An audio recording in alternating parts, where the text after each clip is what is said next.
Depuis 2010, nous écrivons sur la cause qui vous tient à cœur dans le magazine Afri-Impact. Since 2010, we have been writing about the cause that is close to your heart in the magazine Afri-Impact.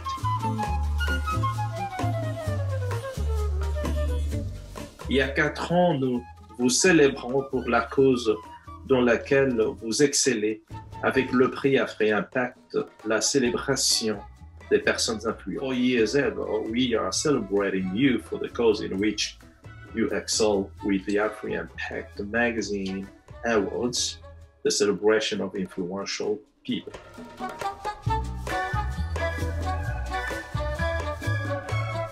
Ça fait 2 ans, nous avons ajouté une voix et une image à votre cause à travers Afri-Impact Radio et Télévision. It's been 2 years since we added a voice and an image to your cause through Afri-Impact Radio and Television.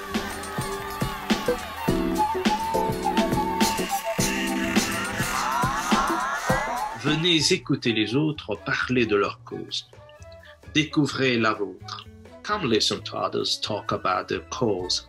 Discover yours. Abonnez-vous gratuitement à Afri-Impact Magazine YouTube Channel TV. Subscribe for free to Afri-Impact Magazine YouTube Channel TV. Partagez votre cause avec le monde. Ici, seulement, à Afri-Impact Magazine. Share your cause with the world. Here at Afri-Impact Magazine YouTube Channel.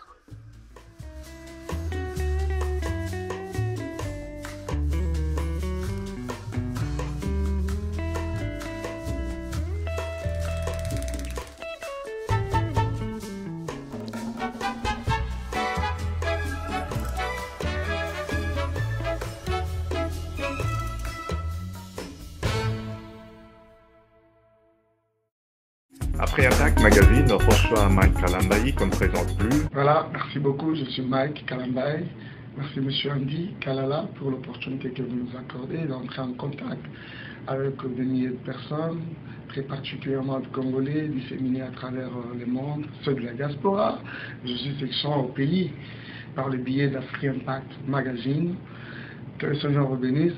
Les Congolais de l'étranger reprochent aux musiciens, aux acteurs et à tout ce monde qui y a une certaine notoriété au pays de ne pas faire leur part, parce que nous reconnaissons que quand on est exposé à la lumière du succès et tout ça, on a certaines responsabilités, même si on n'est pas politicien. On l'a vu avec Youssou N'Dour au Sénégal, on le voit ici avec les acteurs d'Hollywood et les musiciens et tout ça, qui à un certain moment prennent la défense du peuple. Comment vous défendez-vous? Merci beaucoup, c'est une question très très complexe en tout cas. Il y a un problème, c'est-à-dire que déjà nous disons que nous sommes un pays démocratique et nous nous battons pour que la démocratie arrive quand même à intégrer comme il se doit le pays. Mais ce qui est vrai, c'est que aussi cette démocratie chez nous, particulièrement au Congo, c'est une démocratie qui est naissante. Le peuple n'a pas encore, c'est pas encore trop imprégné de cela. Mais malgré cela, nous essayons quand même d'emboîter le pas. Très récemment, nous avons été à Goma, où nous avons été visiter les mamans. Nous avons été visiter les femmes de militaires, les blessés de guerre, les mamans veuves, certaines même des violées, tout ça. Nous avons été à Goma. C'est un élément qui est sur YouTube et un peu partout. En tout cas, la situation à l'est du pays, plus que jamais, c'est une situation qui commence à nous inquiéter, en tout cas, à inquiéter presque tous les Congolais. C'est comme quelqu'un qui a une famille dans une maison, mais vous vous rendez compte qu'il y a un enfant qui est toujours malade, qui tombe toujours malade. Toujours le même enfant doit toujours tomber malade. Quelque part, ça inquiète maintenant. Je l'ai dit même une fois, j'étais à l'est du pays, je dis, c'est vrai, si nous allons vous visiter comme ça, parce que nous reconnaissons que l'est du pays, Goma, Bukavu et tout ça, C'est une partie de la République qui a vraiment connu beaucoup de comptes dans le passé et jusqu'au maintenant. Cependant, ils ont encore de mauvais souvenirs. Et les choses ne semblent toujours pas s'améliorer. Et voilà, maintenant on parle de M23. En tout cas, c'est une situation que nous déplorons tous. Ok, qu'est-ce que vous prévoyez, vous, en tant qu'homme public, comme votre part de contribution pour mettre fin, ou alors contribuer à mettre fin à ce qui se passe, à cette misère du peuple à l'est du pays? Déjà avant que je ne vienne, j'étais sur la chaîne nationale à la RTNC au pays, 2 ou 3 jours avant. Nous avons partagé un même plateau avec un député, ressortissant aussi de l'Est, qui condamnait la situation qui se passe à l'Est. Déjà, c'est une contribution. Je vous ai dit là, précédemment, que nous avons été à l'Est il y a une année, dans le but de faire quand même quelques productions, récolter quelques frais, finalement aller assister de mamans violées, de femmes, de militaires, des enfants pygmées, tout ça. Nous les avons visités financièrement, mais aussi avec quelques biens en nature, tout ça. Et à part cela, je prévois encore quelque chose. Je pense à cela, peut-être au retour au pays. Nous avons initié quand même quelques chansons dans le sens de le réconforter, mais aussi initier quelques productions sur place à Kinshasa, récolter quelques fonds, récolter quelques biens, des habits, quelques biens nature, avec lesquels pouvoir assister toutes ces personnes vivant à l'Est. Quel est l'impact que votre musique apporte aujourd'hui dans la communauté congolaise et dans le monde?